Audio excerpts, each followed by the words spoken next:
The coronavirus pandemic has created many new challenges for employers and the state, including questions about workers' compensation for those who may have become infected by the virus. Tonight, consumer investigator Steve Spraccia gets answers about these emerging issues. This story is the result of a viewer question. Willie George wanted to know, if a person contracts the virus at work, is it covered by workers' comp?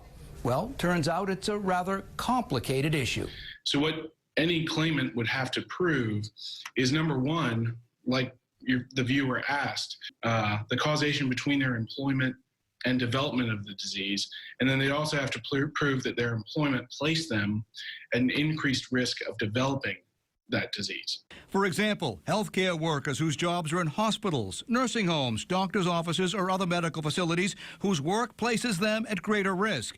But proving that you got COVID-19 at work is going to be difficult. If your risk at work is no more increased than what your risk would be going to the grocery store or going somewhere else, then I think that is going to be a much more difficult workers' compensation claim to make. And if your company does things like providing deep cleaning services, limiting its in-office workforce, and providing employees with hand sanitizer, all that's going to help them defend themselves in a workers' comp case. Would a short-term disability apply in a case like that before you have to go to workman's comp?